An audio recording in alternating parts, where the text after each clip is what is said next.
Hola chicos, ¿cómo están? Esta es la última clase de metabolismo de proteínas y acá vamos a hablar de algunas enfermedades que tienen relación con todo lo que vimos en esta clase y que a veces se suelen tomar.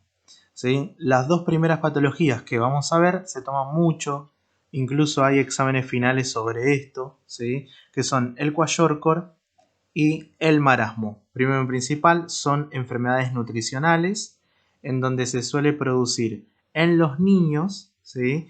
Y niños que se encuentran principalmente en países donde no hay mucha llegada, ¿sí? A alimentos con buen valor calórico, ¿sí? Por lo tanto, estos niños suelen tener una dieta muy pobre en su alimentación, suelen ser niños que se encuentran en el continente africano, entonces se ven muy frecuentemente estas dos enfermedades. Vamos a empezar hablando del kwashiorkor y después vamos a hablar del marasmo. Primero en principal, el kwashiorkor se caracteriza por tener una dieta hipoproteica e hipercalórica. Hipoproteica quiere decir que estos niños no comen para nada proteínas, ¿sí? No comen alimentos que contengan proteínas. Y con respecto a la dieta hipercalórica, ¿sí? Más que nada, cuando me dice hipercalórica, me habla de que su dieta es muy rica en glúcidos, ¿sí? Ya que los glúcidos, principalmente los glúcidos que no son tan nutricionales, suelen tener mucho valor calórico. Entonces podemos decir que esta dieta es rica en glúcidos y pobre en proteínas. Por lo tanto, si una dieta es hipercalórica, o sea, es decir, rica en glúcidos, acá la hormona que va a predominar en estos pacientes, bioquímicamente hablando, es la insulina, ¿sí? Entonces, a ustedes en el caso clínico les van a hacer un montón de preguntas en relación a esto. Tengan en cuenta que la hormona predominante es la insulina. Por lo tanto, los cocientes insulina-glucagón, insulina-cortisol son altos, diciendo de esta forma que glucagón y cortisol se van a encontrar disminuidos en estos niños. Como consecuencia, vamos a ver todas las cosas que puede haber en estos chiquitos. Pueden tener anemia, ¿sí? Ya que si no hay proteínas, no puedo sintetizar la parte proteica de la hemoglobina, ¿sí? Que son las cadenas de globinas alfa y beta.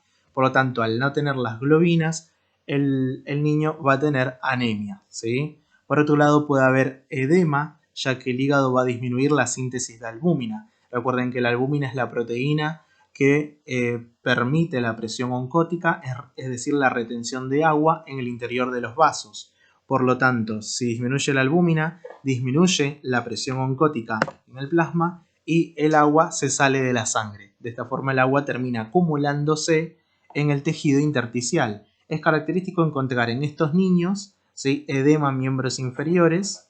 En este caso, en este niño no se ve, o el líquido también se puede acumular en el peritoneo, ¿sí?, generando como un aspecto de abdomen globoso, ¿sí?, como si este niño estuviera gordito. Bien, pero en realidad no es que está gordo, sino que está malnutrido y tiene ascitis, ¿sí? Tiene un edema peritoneal. Bien, después, el intestino pierde las microvellosidades, ya que si no tengo proteínas, el intestino no tiene aminoácidos para obtener nitrógeno para el alto recambio celular. Bien, por lo tanto, imagínense que habíamos visto que los aminoácidos favoritos del intestino eran la glutamina y el aspartato porque le daba nitrógeno. Por lo tanto, si no tiene estos aminoácidos, no hay microvellosidades. Entonces, este niño puede llegar a tener un síndrome de malabsorción, es decir, que todo lo que coma, peor, ¿sí?, no se va a absorber.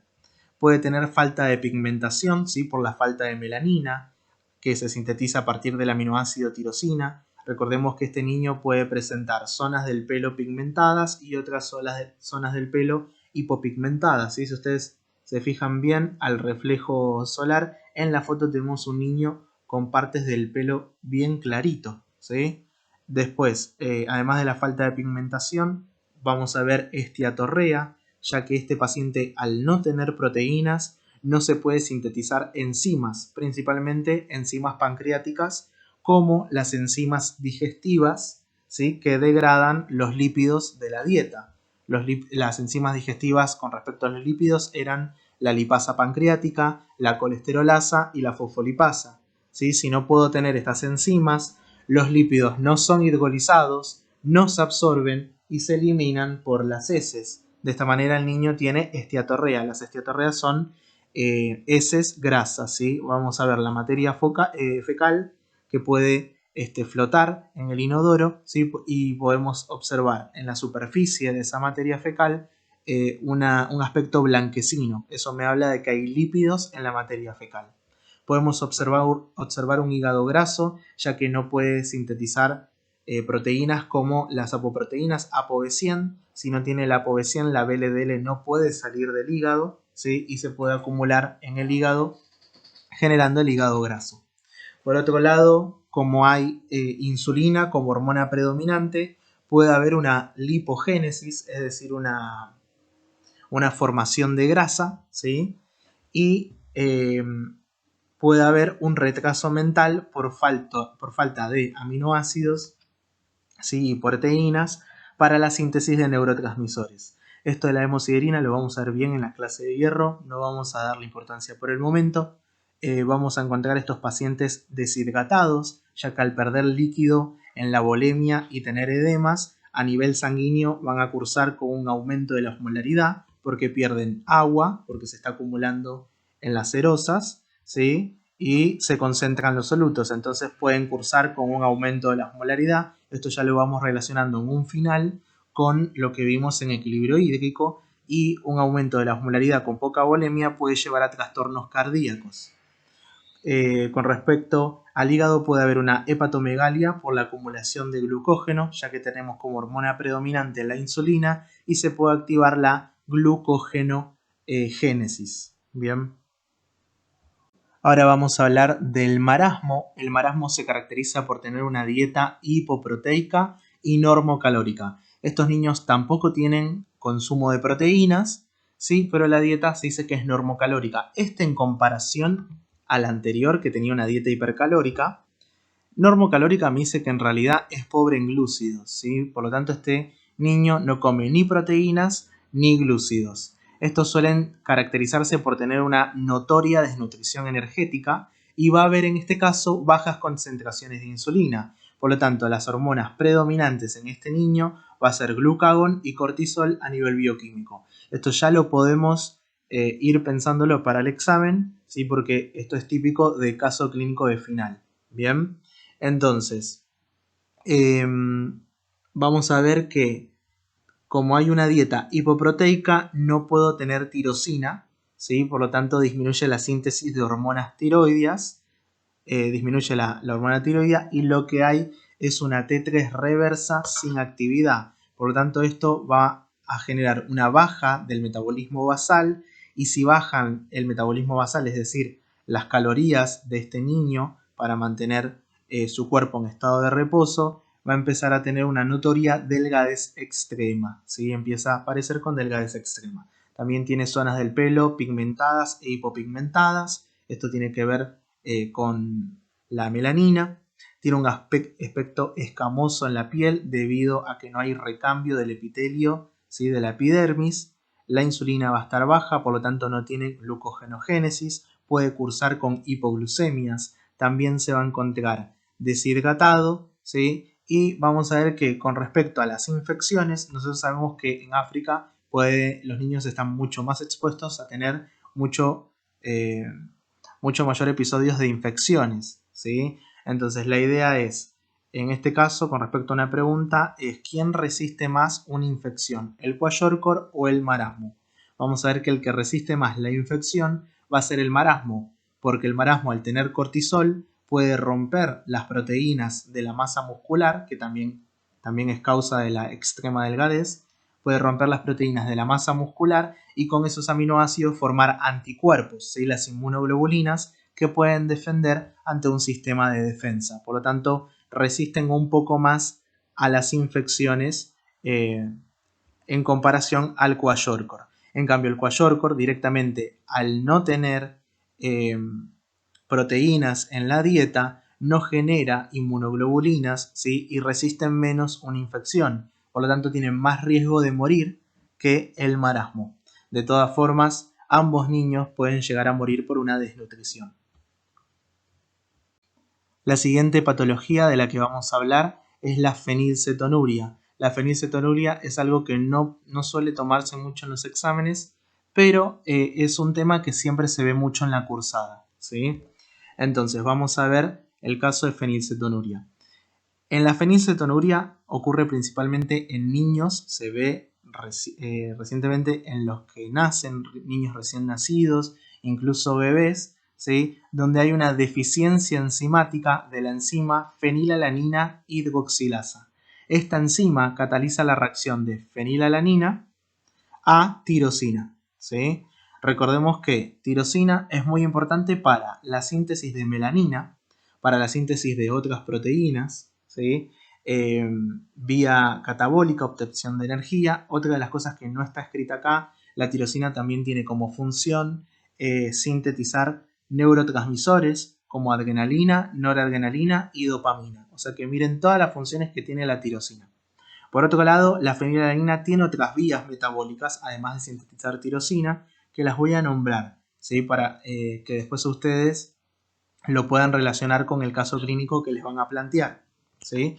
La fenilalanina puede tener una segunda vía en donde se puede transformar en ácido fenilpiruvato o ácido fenilpirúvico, y el ácido fenilpirúvico luego se transforma en feniláctico o fenillactato, fenilacético, ¿sí? Y fosfohidroxifenilpirúvico. La tercera vía es que la fenilalanina puede transformarse en feniletilamina. Ahora, la cifra normal de fenilalanina en la sangre de un recién nacido va hasta 3,4, 3,5, lo vamos a considerar normal. Entonces, vamos a ver cómo sigue el caso clínico. Dijimos que tenemos una deficiencia enzimática de la fenilhidroxilasa, por lo tanto, la fenilalanina no se puede transformar en tirosina.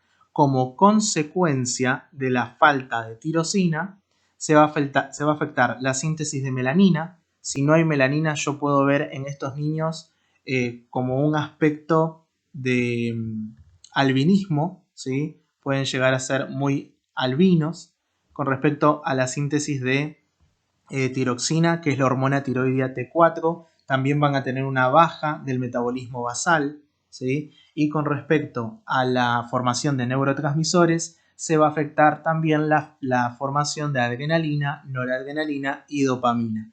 Esto puede relacionarse en estos pacientes con algún daño neurológico, que ahora vamos a ver qué síntomas tienen. Ahora, ¿qué va a pasar con la fenilalanina? Si no se puede transformar en tirosina, la fenilalanina va a aumentar en grandes cantidades y en forma exagerada. Por lo tanto, se va a empezar a desviar, ¿sí?, a la formación de sus otras vías metabólicas. ¿Qué es lo que va a hacer? Va a haber un aumento de feniletalamina, ¿sí? Va a haber un aumento de ácido fenilpirúvico o fenilpiruvato, y si aumenta el fenilpiruvato, también vamos a ver aumentados el fenillactato, el fenilacético y el fosfohidroxifenilpirúvico. Es por este motivo que a veces en la orina de estos niños, podemos llegar a encontrar ácido fenilpirúvico, ácido fenillactato y ácido fenilacético, ¿sí? Lo mismo, ¿por qué? Porque son todos productos de las vías alternativas que tiene la fenilalanina, ¿sí? Al haber mucha fenilalanina, se desvía esto y estos se eliminan por orina, ¿sí? Vamos a considerar a un paciente con cifras patológicas de fenilalanina en la sangre de recién nacidos por arriba de 20. Entonces, como concepto, la fenilcetonuria también se puede denominar PKU, ¿sí?, como sigla. Es una enfermedad congénita que ocurre por un error genético y es una enfermedad de tipo autosómica recesiva. Acuérdense que todas las enfermedades autosómicas recesivas hablan de una deficiencia enzimática. Acá tenemos el déficit de la fenilalanina hidroxilasa que impedía la transformación de fenilalanina a tirosina. ¿Qué podemos observar como síntomas? Primero, la deficiencia de la enzima puede ser una deficiencia total, ¿sí?, que es el caso más grave, o puede ser una deficiencia parcial. Si el déficit total es el que se encuentra, que es el caso más frecuente en un 90% en los niños que tienen fenilcetonuria, se caracteriza por mostrar un retraso mental severo, ¿sí?, esto por el daño neurológico la acumulación de muchos tóxicos derivados de la fenilalanina y la disminución de neurotransmisores, convulsiones, ¿sí? Esto también es por lo mismo, ¿sí? Por una disminución de neurotransmisores bien a nivel cerebral, y también puede haber albinismo por la falta de melanina, es un aspecto de tipo albino.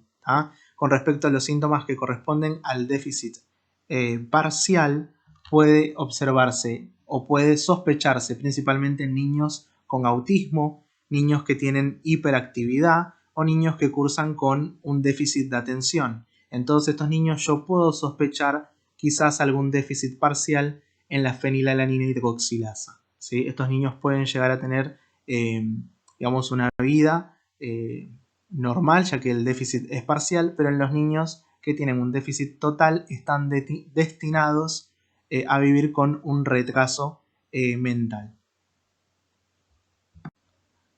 Para el diagnóstico de la fenilcetonuria vamos a medir la fenilalanina en la sangre. Dijimos que habíamos considerado normal hasta 3, 3,5, ¿sí? Y si dio 4, estamos hablando de un déficit muy mínimo de la deficiencia enzimática. Si es mayor a 6, entre 6 y 20 o mayor a 20 peor, estamos hablando de una hiperfenilaninemia, ¿sí? El tratamiento de la fenilcetonuria es o consiste principalmente en una dieta pobre en fenilalanina, es decir, si no es un bebé o ya es un niño que puede consumir alimentos, no puede comer quesos, ¿sí? No puede comer carnes y no puede comer pescado, porque estos 3 alimentos son muy ricos en fenilalanina. En caso de los bebés, cancelar o digamos contraindicar la lactancia materna y hay que usar leche de fórmula, y en caso de una deficiencia parcial se puede utilizar un cofactor, ¿sí? Que es el cofactor que utiliza la enzima para ayudar a que se produzca la reacción enzimática. Ese cofactor es la tetrahidrobioterina, ¿sí? Es el factor que utiliza la enzima fenilalanina hidroxilasa. Esto puede ser que lo lleguen a tomar en un examen, ¿sí? He visto que a veces han hecho alguna pregunta en relación a todas las personas que tienen una dieta estrictamente vegetariana, ¿sí?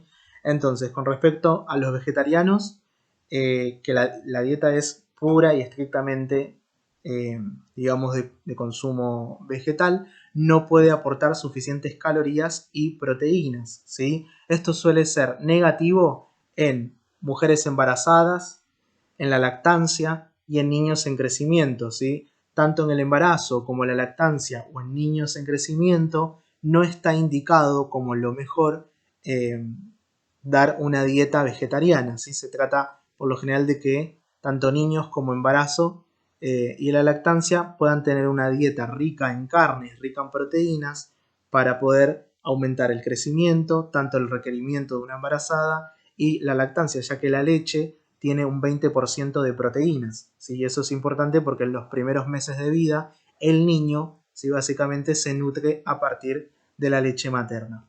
Bien, aunque esto se puede recuperar después, puede llegar a haber complicaciones, es decir, un niño puede llegar a tener complicaciones por una dieta vegetariana, pero más adelante en la etapa adulta puede volver a recuperar un balance nitrogenado, digamos, estable, ¿sí? Por lo tanto, personas con dieta puramente vegetariana suelen cursar con un balance nitrogenado negativo, ¿sí? Recuerden que la carne es muy rica en proteínas, y para que un vegetariano no tenga este problema o no tenga un balance nitrogenado negativo, debe suplementar completamente en forma, digamos, bien estricta en los alimentos que consume, debe reemplazar lo que no come con las carnes, ¿sí?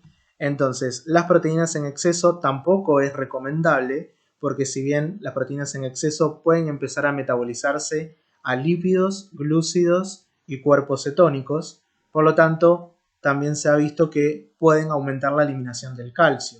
Entonces esto también tendría otros problemas, ¿sí? Con respecto a las proteínas en la dieta hay que tener un balance, ¿tá? Y vamos a ver que esto no ocurre en vegetarianos de tipo ovolácteos, ya que recuerden que tanto el huevo como la leche son alimentos con alto valor biológico. Entonces, si un vegetariano consume mucha leche y muchos huevos, ¿sí?, puede, digamos, normalizar o establecer su balance nitrogenado, ya que es rico en aminoácidos esenciales. Entonces, esto es, digamos, como ideal que una persona lo tenga en cuenta a la hora de la dieta. Bueno, con respecto a este caso, es pregunta de examen, a veces ha aparecido, así que tengan en cuenta eso, ¿sí? Por lo general a ustedes les van a preguntar qué tipo de balance nitrogenado tiene un paciente vegetariano y lo más, digamos, cercano a lo que ustedes deberían contestar es que cursan con un balance nitrogenado negativo si no suplantan, digamos, en forma correcta las proteínas que no se ingieren con las carnes. El último caso que tenemos en este video es la insuficiencia renal crónica. Creo que algo habíamos hablado al comienzo de la clase, ¿sí? Pero recordar que todo paciente con daño renal o insuficiencia renal crónica hay que restringir en forma absoluta, es decir, que de ninguna forma puede comer proteínas o carnes rojas, ¿sí? Ya que si tuviera un consumo de proteínas, pueden acumularse los desechos digamos, los productos del catabolismo de estos aminoácidos que normalmente se eliminan por riñón. ¿Sí? Por lo tanto, esto puede traer complicaciones. ¿Qué se puede acumular? Se puede acumular la urea. ¿Sí? Dijimos que la urea no es tóxica, pero si se acumula así, como todo en el cuerpo, ¿sí? Si todo se acumula en gran cantidad, puede generar toxicidad. Lo mismo el amoníaco también puede llegar a acumularse en estos pacientes con insuficiencia renal y otros productos de desecho. Solo hay que aportar en la dieta de estos pacientes aminoácidos de tipo esenciales que se encuentran en alimentos como leche y huevos, ¿sí? En estos sí se puede indicar, ya que de todas formas un paciente con daño renal tiene que comer proteínas, ¿sí? Pero no tiene que comer en forma excesiva. Por lo tanto, vamos a decir que no coma carnes, pero que sí puede consumir estos alimentos con aporte en alto valor biológico de aminoácidos esenciales. Bien, entonces, siendo esta la última diapositiva, vamos a dar por terminada la clase de proteínas. Yo sé que es una clase muy larga, una clase muy densa, sí, pero es uno de los temas más importantes para el examen.